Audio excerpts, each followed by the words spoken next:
Dicen que en los lugares donde reina el silencio, el pasado nunca muere, solo se esconde, esperando a ser descubierto.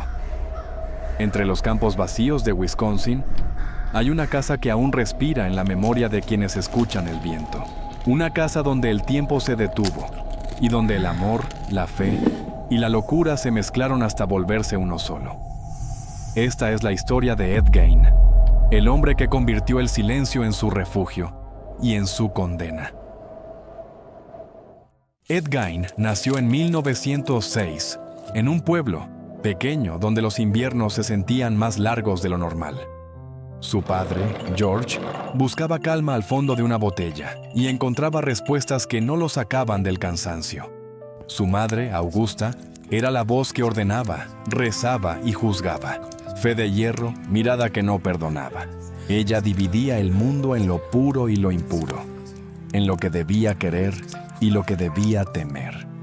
Ed creció escuchando la madera crujir y los sermones caer como gotas frías sobre un techo de chapa. La escuela fue un lugar donde aprendió a hacerse pequeño. El niño tímido que respondía con corrección y volvía a casa con la cabeza baja, como si temiera despeinar el aire. Su hermano, Henry, intentaba romper ese hechizo. Miraba a Ed con una mezcla de ternura y urgencia. No todo lo que dice mamá es el mundo entero, parecían decir sus ojos. Pero la casa era un faro encerrado hacia adentro, y la luz de Augusta cegaba cualquier rebeldía. En esos años, Ed aprendió dos cosas: a obedecer y a escuchar. Obedecía a su madre con fervor. Escuchaba el viento como si trajera señales. Y sin saberlo, empezó a confundir la devoción con el miedo. Las risas no llegaban a la mesa. El juego no entraba a los cuartos. La palabra pecado pesaba más que cualquier libro y la ternura se daba con cuentagotas. Con el tiempo, la casa se fue quedando sola. El padre murió y la ausencia se sentó en su silla. Años después, un incendio en el campo dejó a Henry tendido entre humo y brasas. Cuando los vecinos preguntaron, Ed dijo muy poco. Quedaron él y Augusta, dos silencios que se necesitaban y se temían. Ed trató a su madre como a un altar. La cuidó con paciencia, la siguió con la mirada, la escuchó incluso cuando sus palabras eran cuchillos envueltos en rezos. Augusta hablaba del mundo como un peligro, la tentación en cada puerta, la corrupción en cada mujer. Ed asentía y guardaba. Era un aprendiz aplicado de una lección que lo dejaba solo. Cuando Augusta murió, algo se quebró con un ruido que nadie escuchó. Ed cerró su habitación como quien clausura un santuario. Polvo detenido, sábanas quietas, un retrato que parecía vigilarlo todo. A partir de ese día, la casa comenzó a hablar un idioma nuevo, el idioma de la soledad. Las puertas se cerraron, las ventanas se cubrieron, los cuartos se llenaron de objetos fuera de lugar. Ed, sin brújula, empezó a recorrer la granja como quien camina dentro de un sueño. En el pueblo lo veían útil y amable. Reparaba cosas, cumplía encargos, devolvía herramientas. Buen tipo, solo raro, decían. La rareza en los pueblos a veces se confunde con el clima, pero en la granja, por las noches, el aire era más espeso. Ed se quedaba despierto mirando una lámpara débil, esperando que algo o alguien regresara. Allí, entre recortes de periódicos y libros sobre anatomía, la nostalgia se fue torciendo en una necesidad que no encontraba palabras. Ed decía que escuchaba a su madre, no como un espectro que asusta, sino como un susurro que guía. La casa sin ella se convirtió en un refugio de recuerdos palpitantes, y el recuerdo quiso volverse materia. Ed comenzó a buscar en la noche lo que el día no le devolvía, señales de un cariño que se había quedado atrás.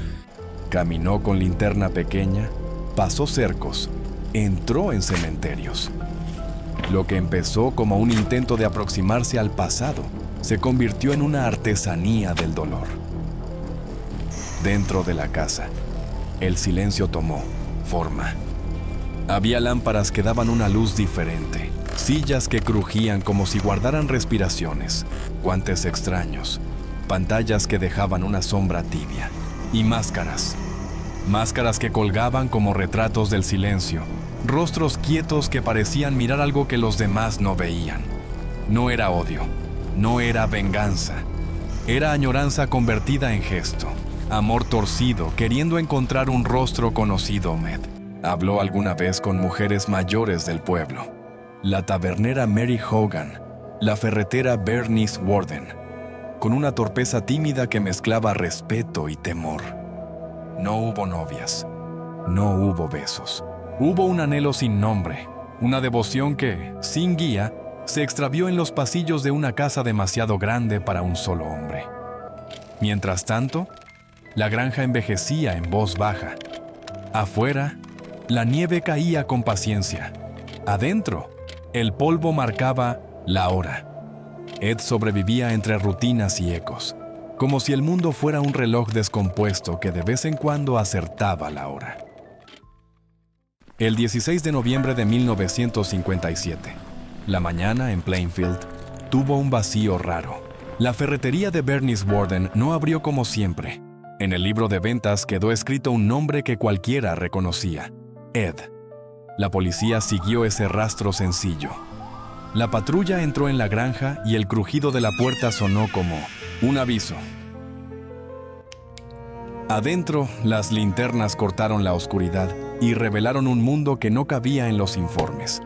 Había objetos imposibles, piezas reconvertidas, muebles que contaban historias en otro idioma. Las máscaras colgaban con la quietud de lo inevitable. No hicieron falta grandes palabras. El aire ya lo había dicho todo. Cuando llevaron a Ed, no hubo carreras ni gritos.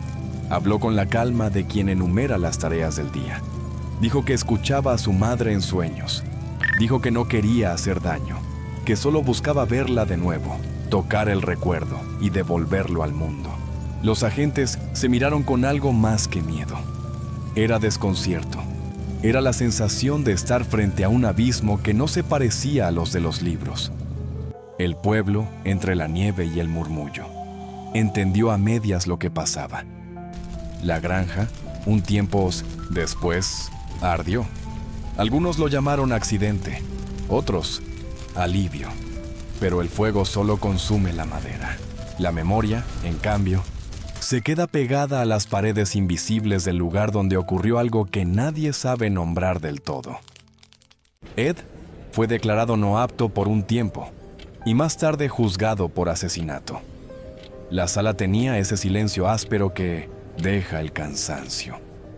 No hubo discursos feroces ni llantos interminables. Hubo una verdad fría, expuesta con la meticulosidad de quien recuenta piezas de un rompecabezas incompleto. Lo trasladaron a un hospital psiquiátrico. Allí, el tiempo se volvió un pasillo con luz pálida. Dicen que a veces se quedaba quieto mirando por la ventana, como si esperara que el viento hiciera una pregunta nueva.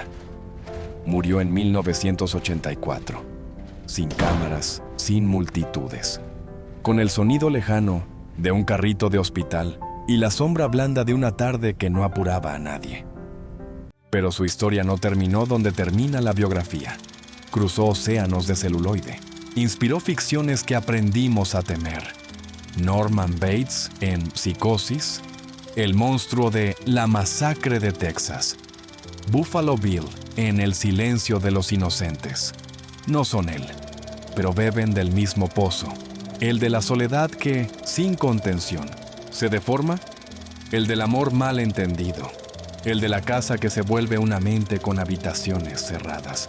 Son ecos, reflejos torcidos de un caso que el cine convirtió en espejo de nuestras propias sombras. Hoy, si caminas por Plainfield una noche sin luna, quizá escuches la madera respirar. No te asustes, es la casa recordando. A veces el viento pasa por los cercos viejos y trae una lección que nadie pidió. El amor sin luz se equivoca de camino, y cuando lo hace confunde recuerdo con posesión, dolor con artesanía, silencio con hogar. Gracias por quedarte hasta el final. Este fue el primer capítulo de nuestro arco 1. Los hombres del silencio. Habrá otros caminos, otras casas, otras lámparas que parpadean. Aquí nos vemos, donde las historias se cuentan despacio, porque el silencio también habla.